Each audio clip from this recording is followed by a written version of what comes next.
Your loyal Muppet says, Denmark have quality all over the pitch. They'll be too good for Scotland. We've got quality all over the pitch. That's what I was going to say. Exactly. We've got quality all, and this is the thing that annoys me a little bit, because we're Scottish and this is what we do. It's a doom and gloom and glass half empty and all that. Going to please just look at the set of players that we've got here. We've got a £25 million winger. When did that ever look like being a possible? And the boy's a game changer. And yes, granted he's young, but he's a £25 million player. We used to watch Wales with Gareth Bale and think, when were you got to get one of them? Aye. Well, potentially, and I know it's early days for Ben McGannon-Doak, as we'll now call him. But there's your future right there, and he's really exciting. And I watched him terrorise Josep Guardiola in 2 games, and that Guardiola was meant to be Man City's best left-sided defender. £90 million defender, isn't he? He's the most expensive defender in Europe, I think. Aye. That young boy terrorised them. Aye. Away from home and at home, and is capable of doing that to Denmark. I have no doubt about it. You've got McTominay scoring goals like, a Dennis Law reincarnation in Italian football. Comes here full of confidence, absolutely flying. I think these two will be key contributors. I then look at the midfield, and I love watching Billy Gilmour, and I've said that before. I'm a bit of a fanboy with Billy Gilmour, just because I love the quality and I love the confidence, and I just love watching him play. The way he runs on his tiptoes and the ball's his feet, always looking for the ball. These are proper football players, and Scotland have gone a long time with players that aren't anywhere near that calibre. So yeah, I'll take a Pepsi challenge. I totally agree, your loyal Muppet. Denmark are full of quality, but so are we, and I think we'll pick them a game. Brian says, I hope Scotland do well tomorrow. Obviously, we need a result to cheer everyone up. And Mark in the comments is asking, will Greg Taylor start? And that brings us to your team, Keith. I mean, how would you line up if you were Scotland manager? And how do you think Steve Clarke will line up? If Greg Taylor starts, Mark, that means we're not playing our captain, Andy Robertson. Exactly. Steve Clarke, I listen to what he said. He's absolutely right. It's early in the season. Liverpool have got loads of games. They're bedding in Kerkez into the system and into the team. And yeah, maybe at this moment in time, he's Liverpool's first choice. Andy Robertson will get loads of games. I think he's been made vice captain of the club, which shows his importance to the squad. He will play plenty of football this season, and it won't affect him at all at this early stage that he's missed a couple of games or hasn't started a couple of games. So Andy Robertson is probably the first name in the team. He's your captain. Why wouldn't he be? So no, Greg Taylor, I would doubt very much that he's going to get the nod at left back.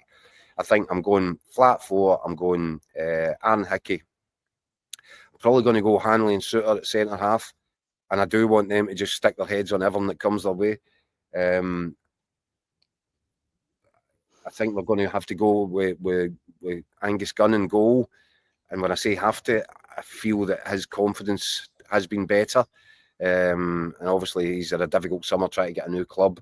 I don't think he's played much football, but I think he'll have to be the first pick, I would have thought, in goal. It's a difficult one. You've also got Liam Kelly there.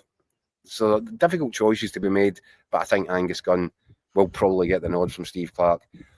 So Hanley, Suter, Robertson and Hickey across the back. I'm then going to go, I would like to see Lewis Ferguson and Billy Gilmour at the base of midfield, a sort of double pivot as they call it. And I would then look for McTominay and McGinn to be playing further up. Maybe McGinn a little bit more off the left-hand side. McTominay. So you could actually, it's almost as if you've got McGinn left, McTominay through the middle, and Ben Doak on the right, behind Shea Adams. And I think that's a team full of talent, full of quality, and really difficult for Denmark to contain. Our strengths, by the way, are quite clearly now middle to front. So take the game. Don't come here and try and sit in and defend your own box. And we're better than that. We are genuinely better than that. Get out there, be confident, get hold of that ball, control the game from the middle of the pitch, because we've got the players to do it. And just finally, friend of the show, Kyle Gunn, he writes in saying, Keith, in previous qualifying matches, a draw would be a good result, but do you think Clarke has changed the mindset now? No, I think by having said everything that I've just said, Kyle, I would take a draw. I'm not unhappy with a draw. See Aye, in me this too. group, especially against Belarus, you've got to win your 2 games. You need 6 points. If you don't take 6 points for Belarus, you don't deserve to go to a World Cup. So that's that game over. So forget about that. But in the others, against Denmark and Greece, if you can take a point on the road and 3 points at home, you're going to do. You should be fine in this group. It's a really treacherous group. That'd be a formula that works. I've just got this sneaky feeling that we're going to get off to an absolute flyer, similar to what we did in Oslo. When albeit it was the late show on that day when we got 2-1 win in Oslo against Norway. I've just got a feeling there might be something for us out there tomorrow night. I'd take a draw. I'd take 4 points from 6 from the opening 2 games. Absolutely, I would. And I'm sure Steve Clarke, if that's how it ends up, I'm sure he'll be satisfied with it. But I think there might be something more for us, and I think we can get off to an absolute superb start by getting 2 wins under our belts and getting the early momentum. Because as I said, Daniel, forget about these long campaigns that seem to last a season and a half. We will know the end of this group by November the 18th. You've got 3 sets of double headers over the space of a couple of months, and we'll know if we're at a World Cup or not. So you just cannot expect to stumble out of the blocks and recover in time. It's not going to happen. You're going to have to come out of those traps flying from minute 1.